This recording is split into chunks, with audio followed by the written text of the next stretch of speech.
Подкаст Дубль-1 начали. Сол арқылы кідемой кірдім. Шындай. Ой, блин. Әдемі. Айтпаймын. Сәлем достар. Сіздермен бірге өзіміз подкаст. Біз Астана IoT көлік колледжінен боламыз. Бүгін бізде қонақта Майли Сағыныш, Мисс IoT 2023. Айтқалиев Ислам 2024 жылғы колледж президенті. Және де бізбен сұлу да сымбатты спорт жүлдегері Қасқырбай Ерасыл. Сонымен бүгінгі біздің подкаст Еркін форматта өзіміз отырып әңгіме, қалай колледжге түстік, сол туралы әңгіме айтатын боламыз. Бұл біздің бірінші подкастымыз. қандай қатты сөз етпеңіздер бізге. Негізі қолдаушылар бар, шамалы. Бәрі осыдан басталады. Жаттап алыңдар. Ал, давайте енді біз бір-бірімізді қалай танысқанымызды сол туралы айта кетсек. Бірінші колледжге қалай түскенімізді айтсақ дұрыс болатын сияқты. Давайте, көрейік. Мен әкем Қазақстанда 20 жыл болды. 20 жыл болып жүргенде әкем жолын қуғын келді. Кішкентай кезімнен қызығатын, қарайтын, әкем бақсадан келеді, сонымен ұнайтын, сол үшін әкем жолын қуғын келді. Осында Ақтөбе қаласына түскім келді, сосын үйге жақын болсын деп, осында түстім. Ал мен 11 сыныпқа қаламын деп ойладым, бірақ одан кейін шешімімді өзгерттім, 9-дан кетемін деп, және де оған өкінбеймін. Әдем. Мен өз мамандығым бойынша түстім осында. Ғимараттар мен салу. Техник строительство ғой сөзбен. Осында мамандығым болып грант берілгендіктен осы колледжге келіп түстім. Онда бала кезгі арманым ғой, архитектор болып. Ал егер біз өзімізді түбегейлі танысқанымызды айта кетсек, ең бірінші негізінде знаменитый болған бала осы ғой, колледжда. қойыңдаршы. Біз енді бәріміз жатақханада тұра кеткендіктен, студенттік өмір кезінде жатақханада тұрса қызықты өтеді. Әрдайым апта сайын жарыстар, ай сайын қызықты неме болып отырамыз бәріміз. И общагада бізде өзімізді таныстыру басталды. Таныстыру кеші болды. Таныстыру кеші. Сол кезде Ерасыл Қайрат Нұртас болып, очки киіп, сондай болып шыққан еді. Біз әлі бір-біріміз танымаймыз, енді көшіп келгенбіз. Сол кезде барлығы амандасып, солай Қайрош деп атап кеткенбіз. Лақабатын Қайрош болып. Общагаға келе сала танымал болған адам ғой. Жоқ, негізі жақсы ғой. Нұртасқа Харизмасы әдемі. Иә, ал біз исламдармен сентябрьда тамақ істеп, одан кейін соларды бергенбіз ғой тамағымызды, жай сыйластық ретінде. Бірақ бұлар деген атырау деп ойлап, оны жемей қойған. Қайдан білем? Андай қан сұрағанда бізден қан бердік, көмектесіп жүрген еш танымаймыз ғой. Общага туралы көп видеолар көріп алғанбыз, не керек, не істеу керек. Сол кезде бізге тамақ береді да, полный да, даже желмеген. Не ойлайсың одан басқа? Басқа балаларға пробовать еткізіп алып жедік қой. Бірақ ол атырау болмаған. негізіндесі. Иә. Жоқ, қалада адаптация қалай өтті сендерде? Осы жаққа басқа қаладан келіп деген. Иә. Басында қалаға келген кезде общагаға келесің. Былай, енді үлкен қала болғандықтан өзіңе қуанышты ғой, Астанада оқып жатырмын деген ат, және тегін грант бар, бәрі бар дегендей. Балдармен бірге шығып, асықпай. Ең бірінші сол баратын Мега, Ханшатыр, Навка болады. Набережный. Набережныймен шықпайтын дейді барлық студенттер. Мысалға, давайте енді бір колледждің плюстарын айтайық. Көп жаққа бірінші андай студенттер түседі ғой. Не істеу керек дегендей ғой. Қайында Жес көріп кетіп отырсың ғой. қайда енді? Адаптацияны бітіріп алайықшы бір. Адаптация бітпей жатып жатыр. Резко кетіп қалды. Жоқ, мен үшін адаптация қиын өткен жоқ. Мүмкін ол кішкентай кезден осында келіп жүргеннен ба? Мақтан. Айта алыңдаршы. Ол жаққа қиын өткен жоқ. Басында болды 1-2 рет адасып кетіп, басқа жаққа кетіп қалу дейтін. Бірақ сендер білмеймін. Менде адаптация қиын болған жоқ. Бірақ мен Астанаға негізі мүлдем келіп көрмеймін. кішкентай кезімде келгенмін да, бірақ ол жерде ес білмейсің ғой енді, келе саласың. И одан кейін адаптация қиын болмады, потому что менің комнаталас қыздарым өте жақсы қыздар болды негізінде. Солармен бірге араласа келе барлығы жақсы өтті. Адасу деген болады енді. Сәлем жолдасы. Сандыға сәлем. Менде адаптация. Честно, школда сәлем деп общий сәлем айта салайын. Менде адаптация тоже қиын өткен жоқ. Себебі мен осында түсердің алдында өзім Астанаға түскім келген кіші кезден. И 8 оқып бітіргенде осы Астананы түбегейлі аралап, көріп, қай жерде не бар екенін біліп алғам. Солай. Қай қаладан екеніңізді айтпайсыз, Мен мысалға Шығыс Қазақстан қаласынан, Өскемен қаласынан. Шығыс Қазақстан облысы, Өскемен қаласы. Чай. Мен Қарағанды облысынан, Баймырза деген ауылдан боламын. Қалым деп ойнайтам.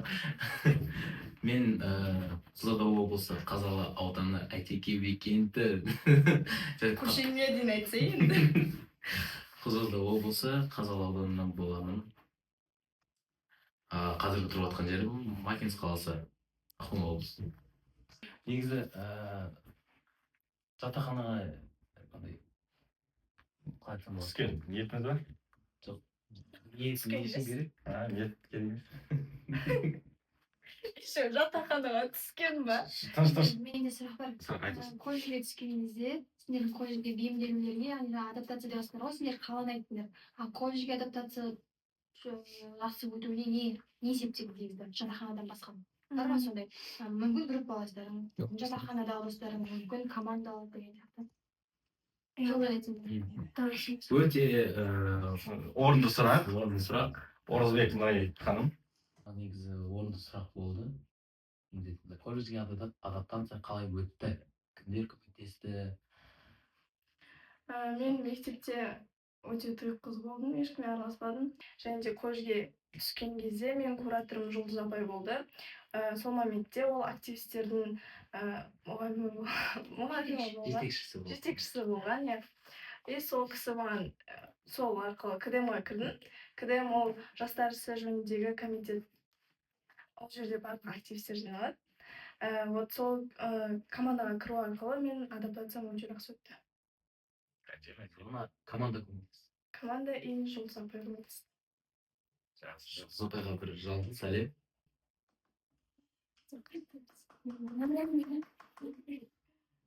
Солай. Сен қалай еді?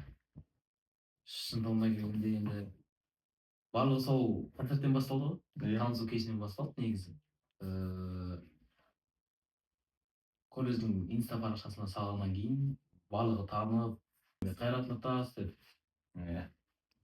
Основном бірақ ол общаганың балалары болды. Общаганың балдарына жалын сәлем, рахмет деп айтады. Бәрі сол адаптацияның бәрі общагадан басталды негізі көбінде. Себебі андай набор болды ғой активистер командасына. Каждый кабинетке кіріп, бірінші курстарды өздеріне шақырған кезде біз сол КДМ командасына жазылып, сол жерден бастап бәрі ашыла бастады деген ойлаймын. Иә, оның бәріне бізде 4-ші курс студенттері Бота және Нұрай деген кісілерге көп рахмет. Жалын сәлем. Жалын сәлем ғой. Бүкіліне сәлем жолдап отыр қой. Радиода оқыған сияқтымыз. Келесі сұрақтарыңызды қойып. Бірінші курста андай болған. Бірінші семестрдан кейін қателеспесем WhatsApp желісінде КДМ дейтін не болатын чат. Я группа. И содан біреу шығарып жүреді. Қарасам Нұрай дейтін апай. Нұрай тәте. Кейін бақылай тұрмады. Не үшін шығарып жүрсің?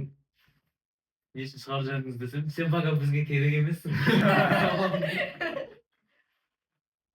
Менен сұрақ шеруімізге Мына жаққа қарасақ қойыңыз. біздің колледжда 3 сөзбен сипаттап берілді. Бір өтеді. Каждый бір сөзден 3 сөзбен біздің жалпы колледж. Колледж дегенде ойларыңа бірінші келетін сөз.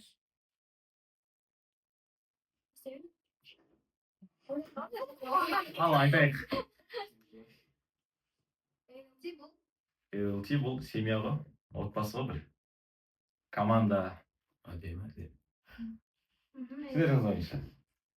Ұжымдастық барлығы бір іс-шара болса, сразу көмектеседі.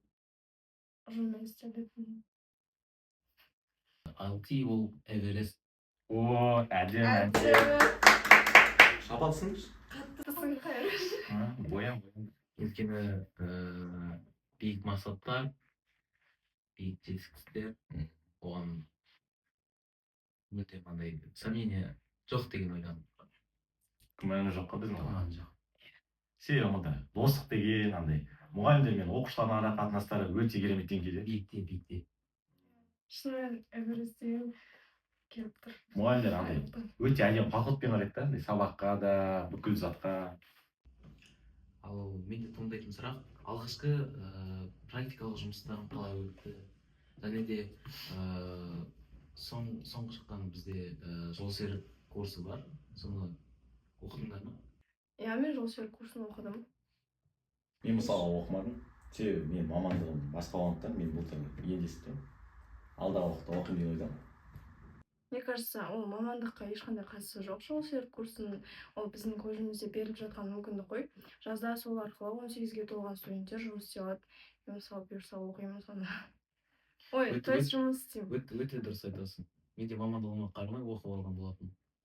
Получится. Ол сонда біз жұмыс істеу бойынша 18-ге толғанда жұмыс істей ала ма? Иә. Әдемі. Ал практикаға келсек, мен бірінші практикамды станцияда өткізгенмін. Қалай өтті? Станция. Қызық болды ма? Қызық оқиға ма? Қызықты оқиға дегенде болған жоқ енді. Апайларымыз бізді 1-2 сағатқа ғана апаратын. Но сол арқылы біз станцияны көріп, кәдімгідей қызығып қайттық сол жаққа. Мағлұмат алдық. Демек колледж қызықты студенттік өмірден бөлек сендердің практикаларыңды да толықтай қамтамасыз етеді. Иә. Әрине. 100%. Мен соңғы өткен практикам біздің колледжбен соңғы уақытта келісімшартқа отырған компаниямен болған болатын.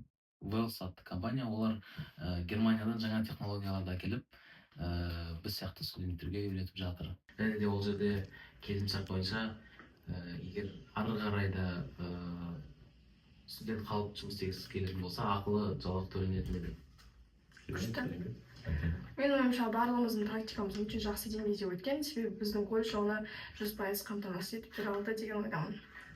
Осымен біздің подкастымыз өз мәресіне жетті. Сіздерге ұнады деген ойдамын. Төмендегі сілтемені басып бізге жазылуларыңызды сұраймын.